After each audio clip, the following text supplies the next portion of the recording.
Well, it's a great, compliment to where we've been. Hopefully, where we're going. It does put some, pressure on the guys, but I still, in my heart, believe the team to beat is Western New Mexico. I was surprised that we got ranked ahead of them, and there's actually 4 really quality teams this year. Western State, New Mexico, obviously, Western New Mexico, Metro State, Montana State Billings, and us. I think will be battling it out. So we could finish anywhere from first to fourth.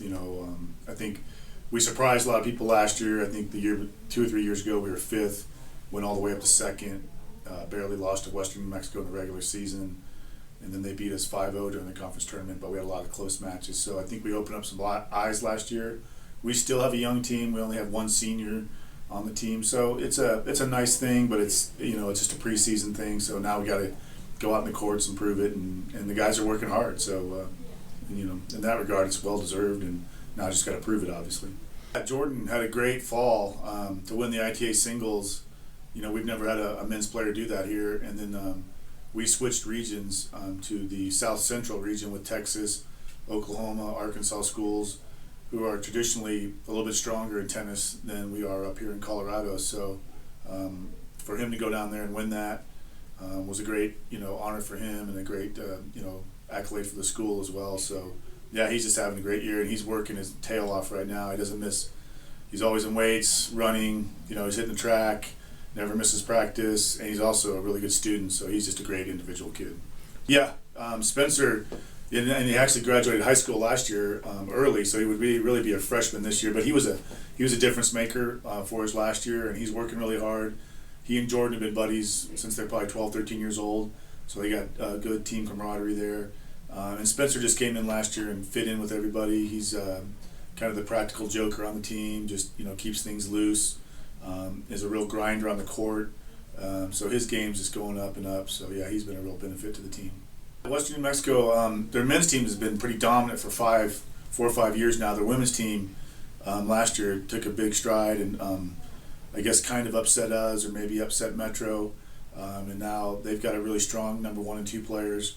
So they've really turned their women's program around too. So they'll be the team to beat. Metro State, I think, is going to also be a tough team. So I anticipate a tough 3-way battle there. Natalie Martin, we brought in this year, played a little bit Division I tennis at Seattle. She's been a great benefit to the team.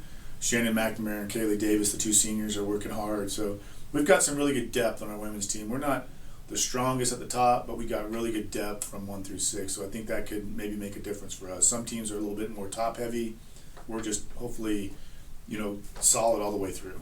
Yeah, Rachel actually came here as a diver and came out to tennis after the diving season was done 2 years ago. And I've never seen anyone work so hard. And she's kind of transformed her body. Davey, the assistant coach, was saying, from swimming into more of a tennis athlete, and just incredible hard worker on and off the court. And Shannon is another, incredible. Shannon is one of the players on the team.